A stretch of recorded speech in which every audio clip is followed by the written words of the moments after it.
है, डंका पिट रहा है। तो बात अलग है कि गुजरात का आदमी है, व्यापारी है, जानता है क्या बेचना है। उसने जिस तरीके से ब्रांडिंग आज आपकी की है, इसलिए जब धारा 370 हटी तो पूरी दुनिया में खामोशी छाई हुई थी। ऐसे हालात कर दिए कि जो इस्लामिक देशों का जो संगठन है वो दो फाड़ हो गया है। जिसको इस्लाम के मानने वाले लोग शैतान कहते थे, इजराइल को, आज पाकिस्तान का जो आर्मी चीफ है वो इमरान से कह रहा है कि इजराइल से संबंध बना लो, नहीं दुकान बंद होने वाली तुम्हारी। जो सऊदी अरब ठेकेदार था इस्लाम का, वो उससे उसके टर्की चली गई है। इस्लामिक मुल्कों की समझ में नहीं आ रहा है कि किसको दें किसको न दें, इसलिए वो जल्दबाजी में उनकी समझ ही नहीं आता। यही आया है हिंदुस्तान से, यही असली अल्लाह का भेजा हुआ फरिश्ता है। 6 इस्लामिक देशों ने उसे अपना सबसे बड़ा सम्मान दिया है। आप बदलिए तब दुनिया बदलेगी। आप ये उम्मीद मत करिए कि पड़ोसी बदलेगा तब होंगे। ये बड़ी गलतफहमी है कि पड़ोसी बदले नहीं जाते। किसने कहा?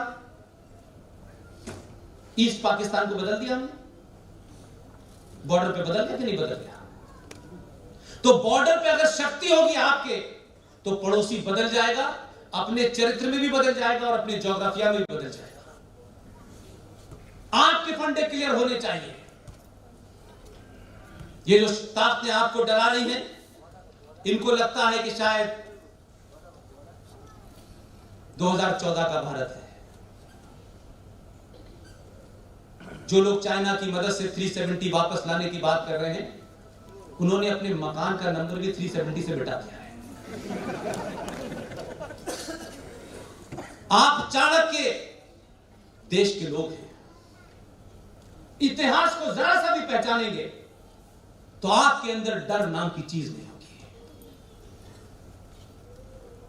और एक बार डर अगर आपका निकल गया तो आप किसी पे अन्याय तो कर ही नहीं सकते, लेकिन अन्याय न सहने की शक्ति आप में आ जाएगी। अन्याय सहना भी एक तरीके का आप अपने साथ अन्याय कर रहे हैं। किस बात का लालच है आपको? सिंह साहब से लेकर के हमारी पूरी टीम को रोज लोग 10-20 हमें धमकियां देके मार चुके होते हैं, और हम मर जाते हैं, फिर दूसरे दिन सुबह शुरू हो जाते हैं।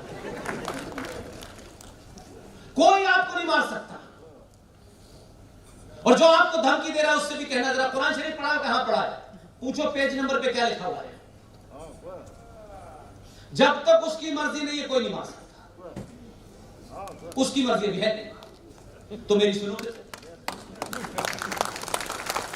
और उसी किताब में लिखा हुआ है, उनको बार बार पूछिएगा चौराहे चौराहे पे, ये जो नारे तकबीर अल्लाह अकबर कह करके कभी कमलेश तिवारी की हत्या करते हैं, कभी राहुल राजपूत की हत्या करते हैं, कभी अंकित सक्सेना की हत्या करते हैं, और समाज डर जाता है। उसी में लिखा हुआ है कि मेरे मानने वालों, जिन पे मैं, जो लोग मुझ पे ईमान लाए हैं, अगर तुम अपने रास्ते से भटके तो मैं इसी जमीन पर, इसी कायनात के अंदर ऐसे लोग भेजूंगा जो तुम्हें रास्ते पे लगाएंगे।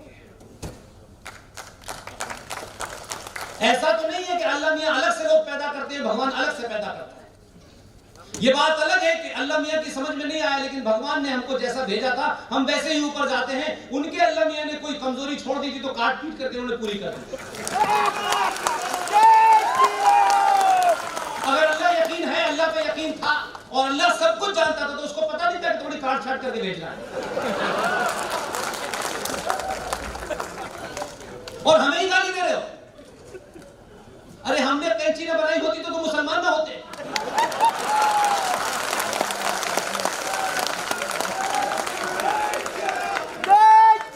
हमारी दिल्ली हमें पे नहीं हो। सवाल पूछिए, शालीनता के साथ पूछिए, सभ्य भाषा में पूछिए, और डरिए मत किसी से। दुनिया की कोई ताकत सनातन को डरा नहीं सकती, और जो सनातनी है उसमें डर हो ही नहीं सकता। कोई 1400 साल पहले आया है, कोई 2000 साल पहले आया है। अकबर भी एक मजहब लाया था, कहां चला गया? इसलिए धर्म रिलीजन का हिंदी ट्रांसलेशन नहीं है। यह बात अलग है कि इंदिरा गांधी ने जबरदस्ती, एक बहुत बड़े विद्वान थे एल एम सिंघवी साहब, उनसे जबरदस्ती धर्मनिरपेक्ष इसकी परिभाषा कराई। बहुत विद्वान आदमी थे, उन्होंने कहा यह हो ही नहीं सकती। अगर भारत धर्मनिरपेक्ष हो गया तो हाहाकार मच जाएगा, क्योंकि हम सबको यह बताया गया है कि मजहब का ट्रांसलेशन धर्म होता है, धर्म नहीं होता। धर्म आपकी ड्यूटी है, कर्तव्य है।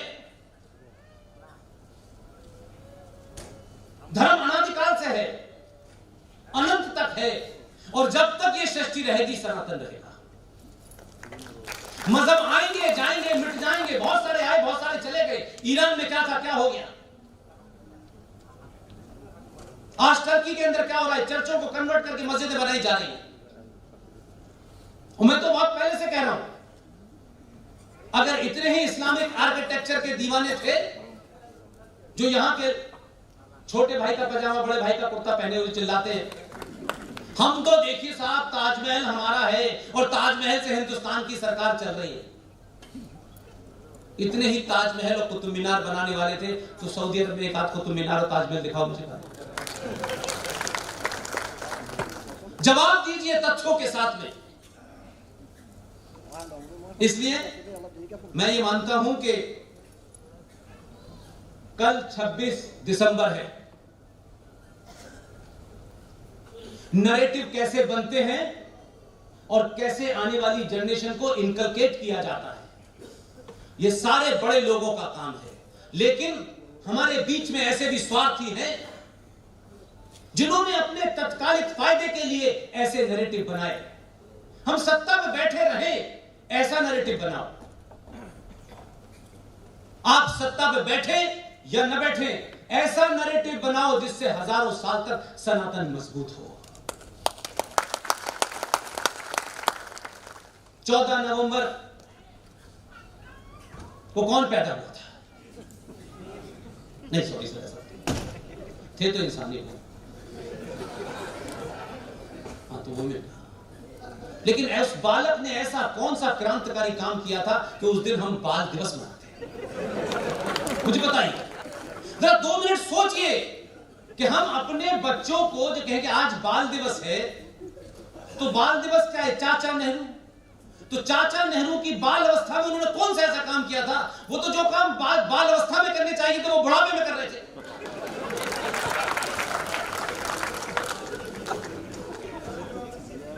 अगर हमारे देश में यह बताया जाता कि गुरु गोविंद सिंह के 2 पुत्र उनके 4 थे, 2 चमकौर के युद्ध में मारे गए, और 2 पुत्र साहबजादा जोरावर सिंह 9 साल का और साहबजादा फतेह सिंह 6 साल का। उनके बच्चों को दीवार में किस बुनियाद पे उस मुगल राजा ने चुनवाया था, यह अगर बच्चों को बताया जाता कि उनसे कहा कि तुम इस्लाम कबूल कर लो, 6 साल के बच्चे ने और 9 साल के बच्चे ने आंख में आंख डाल के कहा वाहे गुरु के अलावा किसी को नहीं मानता। ये बात अलग है, उनको दीवार में चिनवा दिया गया। ये खबर उनकी दादी गुजरी देवी को मिली, उनका इंतकाल हो गया। लेकिन हमने कल की घटना को भुला दिया है। ये इतिहास में कल की घटना है, और उस दिन 26 दिसंबर की तारीख थी। अगर ये देश 26 दिसंबर को बाल दिवस मनाता तो आज लव जिहाद नहीं हो रहा होता, आज कन्वर्जन नहीं हो रहा होता। आज ये जो नया चला है, नहीं देखिए साहब इसमें कन्वर्जन में क्या है, किसी को कुछ भी अच्छा लगे। लोगों को पता चलता कि ये कन्वर्जन के लिए इतनी यातनाएं झेलने के बाद हम यहां पहुंचे। जो सिख वहां खड़े हुए हैं वो सारी कौम तो नहीं है, लेकिन टर्बन बांध लेने से सिख नहीं होते। जो बार बार ये वहां बॉर्डर पे खड़े होकर बता रहे हैं कि हमारे गुरुओं ने हिंदुओं के लिए अपने सर कटा लिए हैं। मैं उनसे पूछ रहा हूं, ये भी साथ साथ बताओ देश को कि सर काटे किसने थे। ये जो आए हैं तुम्हारे आंदोलन के अंदर पीछे से बिरयानी देने, गुरुद्वारे शीशगंज में किसका शीश किसने काटा था, इनको बताओ ना। हिंदुओं को बचाने के लिए आए, मानते हैं भाई, हमने कहां कहा ये? एक समुद्र है सनातन, उसमें से कभी कोई बौद्ध बना, कोई जैन बना, कोई सिख बना। सबको अधिकार है, अगर किसी को लगता है कि मैं कुछ और नया कर सकता हूं, करिए। लेकिन एक बेसिक चीज है जो भारत के मूल में है कि आप उसी मां के बेटे होकर अलग अलग तरीके से चले जाइए, कोई फर्क नहीं। आपको लगता है हम जैन बन सकते हैं, बनिए, बौद्ध बनिए, कोई दिक्कत नहीं, कोई आपको रोक नहीं रहा। लेकिन आप अपनी मां को समाप्त करने की हिम्मत नहीं कर सकते। जो इस मां को समाप्त करने की हिम्मत करेगा, उसे सनातनी समाप्त कर देगा। इसलिए ना तो आप फिल्मों से प्रेरणा लेते हैं। एक फिल्म आई थी मदर इंडिया, उसके बेटे ने उस फिल्म के रोल में उस मां की आस्थाओं और परंपराओं के खिलाफ कोई काम किया। उसने उसको वहां तक बर्दाश्त किया जब उसको लगा कि मेरे पूरे मां के धर्म के ऊपर, मां के अस्तित्व पे सवाल खड़ा कर देगा। उसी मां ने उस बेटे को गोली मार दी। ये फिल्म में दिखाया गया। इसलिए आप जाएं, जो करना है करें, लेकिन जो मेरा मूल है उसे कोई भी चैलेंज नहीं कर सकता। और ये जो लुटेरे आए हैं 1400 साल पहले टेंट से लेके यहां तक आए हैं, आज भी टेंट में ही हैं। ये डरा सकते हैं, धमका सकते हैं। सिंह साहब अक्सर एक बात कहते हैं, मैं रिपीट करके अपनी बात समाप्त करता हूं। दुनिया में जितनी भी रिच सिविलाइजेशंस हैं, जितनी भी रिच सिविलाइजेशंस, उनको कभी खतरा उससे बड़ी रिच सिविलाइजेशन से नहीं हुआ। हमेशा रिच सिविलाइजेशन को हमेशा जो चैलेंज मिला है, खतरा हुआ है, वो लुटेरों से, जिनकी कोई सिविलाइजेशन ही नहीं होती। इसलिए आज सनातन को जो भी कुछ चैलेंज मिल रहा है, वो इत्र वाला दे, वो रामपुर वाला दे, वो हैदराबाद वाला दे। आज सबकी स्थिति यह है। 3 साल पहले हम और आर सिंह साहब हैदराबाद गए थे, तब हमने ऐसे ही कहा था जैसे आज मैंने आपके सामने कहा है कामरूप। वहां भी मैंने यही कहा था भाग्यनगर। 3 साल के बाद एक योगी नाम का आदमी उत्तर प्रदेश से गया, बोला भाग्यनगर के लोगों, ये कह के आ गया, और हैदराबाद में सबसे ज्यादा सीटें जीती हैं भाग्यनगर के लोगों ने। आपने हमें यहां बुलाया। आसाम में पहली बार आया हूं, कल भी रुकेंगे हम लोग। यहां से जाने से पहले मेरी आप सबसे एक ही विनती है,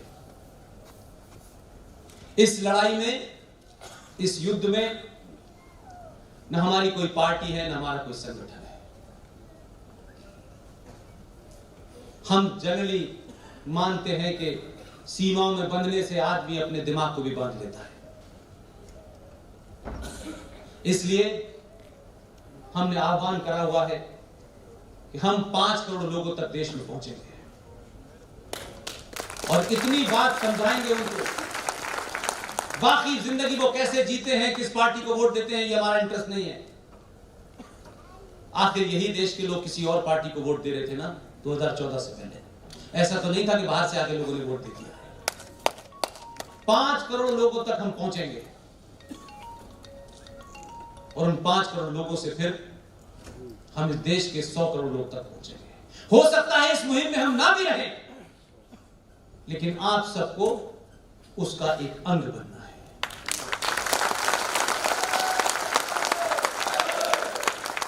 इसलिए मेरी आर.एस. सिंह साहब की तरफ से, और जो भी देश में, चाहे सुशील पंडित जी हो, ललित अंबरदार हो, अंकुश शर्मा जम्मू में हो, गौरव आर्य साहब हो, मेजर जनरल जी.डी. बख्शी साहब हो, सब लोग अपना अपना फर्ज अदा कर रहे हैं।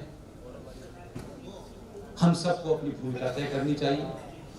और मैं फिर कह रहा हूं, कोई इसमें यह न सोचे कि हम ये नहीं कर सकते। आप सुबह टहलते वक्त कुछ बातों को अपने लोगों को बता सकते हैं, वो कर दीजिए। आप किसी मैसेज को 5 लोगों तक भेज सकते हैं, वो ही कर दीजिए। इसलिए अपनी भूमिका अपने सामर्थ्य और योग्यता के हिसाब से आप लोग तय करें आप स्वतंत्र हैं। आप सबने मुझे सुना, सिंह साहब को सुना, आपने यहाँ बुलाया, इतनी खूबसूरत जगह पे हमको ठहराया है आपके ऑर्गेनाइजर्स ने कि हम दिल्ली में तरस गए हैं हवा खाने के लिए। तो ऐसा लगता है कि ऑक्सीजन के चैम्बर में हम लोग आ गए हैं और वहाँ जो बुरे हालात हैं। हमारी कोशिश ये है कि वैसे तो आप सबको पता होगा कि 12 साल के जीवन काल में पाकिस्तान में मैं बलूचिस्तान में हिंगला माता भी गया और जो पाकिस्तान ऑक्युपाइड कश्मीर है शारदा माता में वहाँ भी गया और उसी कड़ी में कल मैं आपकी कामाख्या देवा माँ के पास जाऊंगा, उनसे भी आशीर्वाद दूंगा। और मुझे लगता है कि हम तमाम सारे लोग जो कुछ काम कर रहे हैं, ये मैं इसलिए आपसे कह रहा हूँ कि आप लोग को ये मत समझिए कि कोई बहुत हमारे पास कोई ताकत वाकत है, कोई ताकत है जो हमसे ये करा रही है और हम कर रहे हैं। बहुत बहुत शुक्रिया, थैंक यू वेरी मच।